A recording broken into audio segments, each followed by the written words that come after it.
Hi friends, ನೀವು ನೋಡುತ್ತಿದ್ದೀರಾ Vaibhav entertainment channel. Dhoni ಮೇಲೆ fixing ಆರೋಪ.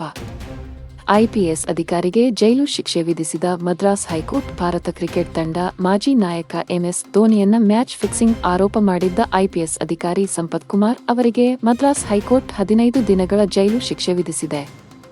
ಚೆನ್ನೈ ಸೂಪರ್ ಕಿಂಗ್ಸ್ ತಂಡದ ನಾಯಕ ಮಹೇಂದ್ರ ಸಿಂಗ್ ಧೋನಿ ಸಂಪತ್ ಕುಮಾರ್ ಮಾಡಿದ್ದ ಮ್ಯಾಚ್ ಫಿಕ್ಸಿಂಗ್ ಆರೋಪ ಆಧಾರರಹಿತ ಎಂದು ಆರೋಪಿಸಿ ಸಂಪತ್ ಕುಮಾರ್ ಖಾಸಗಿ ಮಾಧ್ಯಮ ಹಾಗೂ ಇತರರ ವಿರುದ್ಧ ಕ್ರಮಕ್ಕೆ ಆಗ್ರಹಿಸಿ ಕೋರ್ಟ್ ಮೆಟ್ಟಿಲೇರಿದರು.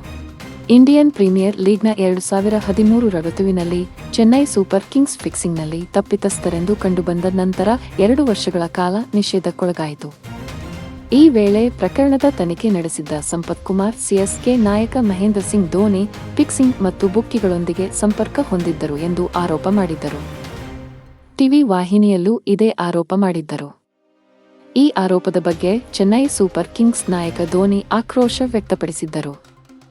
2014ರಲ್ಲಿ ಐಪಿಎಸ್ ಅಧಿಕಾರಿ ವಿರುದ್ಧ ಎಂಎಸ್ ಧೋನಿ ₹100 ಕೋಟಿ ಮಾನನಷ್ಟ ಮೊಕದ್ದಮೆ ಹೂಡಿದ್ದರು. ಐಪಿಎಲ್ ಬೆಟ್ಟಿಂಗ್ ಹಗರಣಕ್ಕೆ ಸಂಬಂಧಪಟ್ಟಂತೆ ತಮ್ಮ ವಿರುದ್ಧ ಮಾಡಿರುವ ಆರೋಪ ಆಧಾರರಹಿತ ಆರೋಪಗಳಿಗಾಗಿ ಐಪಿಎಸ್ ಅಧಿಕಾರಿ ಜಿ ಸಂಪತ್ ಕುಮಾರ್ ಹಾಗೂ ಖಾಸಗಿ ಚಾನೆಲ್ ವಿರುದ್ಧ ಕ್ರಮ ತೆಗೆದುಕೊಳ್ಳುವಂತೆ ಕೋರ್ಟ್ಗೆ ಮನವಿ ಮಾಡಿದ್ದರು.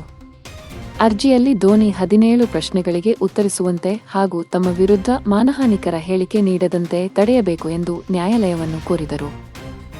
ಅರ್ಜಿಯ ವಿಚಾರಣೆ ನಡೆಸಿದ ಮದ್ರಾಸ್ ಹೈಕೋರ್ಟ್ ಧೋನಿಗೆ ಯಾವುದೇ ಮಾನಹಾನಿಕರ ಹೇಳಿಕೆ ನೀಡದಂತೆ ಎಚ್ಚರಿಕೆ ನೀಡಿತು. ಧೋನಿಯಂತಹ ಸೆಲೆಬ್ರಿಟಿಯ ಬಗ್ಗೆ ಸುದ್ದಿ ಪ್ರಕಟಿಸುವ ಮುನ್ನ ಅದನ್ನು ಪರಿಶೀಲಿಸುವಂತೆ ಟಿವಿ ಚಾನೆಲ್ಗೂ ಕೋರ್ಟ್ ಎಚ್ಚರಿಸಿತ್ತು. ಐಪಿಎಸ್ ಸಂಪತ್ ಕುಮಾರ್ ನೀಡಿದ ಉತ್ತರಗಳಿಂದ ಧೋನಿ ತೃಪ್ತರಾಗಿರಲಿಲ್ಲ. ಸಂಪತ್ ಕುಮಾರ್ ಅವರು ತಮ್ಮ ಪ್ರತಿಷ್ಠೆಗೆ ಹೆಚ್ಚು ಹಾನಿ ಮಾಡಿದ್ದಾರೆ ಎಂದು ಧೋನಿ ಮತ್ತೊಮ್ಮೆ ಮದ್ರಾಸ್ ಹೈಕೋರ್ಟ್ಗೆ ನ್ಯಾಯಾಂಗ ನಿಂದನೆ ಅಡಿಯಲ್ಲಿ ಕ್ರಮ ಕೈಗೊಳ್ಳುವಂತೆ ಮನವಿ ಮಾಡಿದರು. ನ್ಯಾಯಮೂರ್ತಿಗಳಾದ ಎಸ್ ಸುಂದರ್ ಮತ್ತು ಸುಂದರ್ ಮೋಹನ್ ಅವರ ನೇತೃತ್ವದ ವಿಭಾಗೀಯ ಪೀಠವು ಕುಮಾರ್ ಅವರಿಗೆ ಮೇಲ್ಮನವಿ ಸಲ್ಲಿಸಲು ಅವಕಾಶ ನೀಡಿ ಶಿಕ್ಷೆಯನ್ನು 30 ದಿನಗಳವರೆಗೆ ಮುಂದೂಡಲು ಅವಕಾಶ ನೀಡಿದೆ.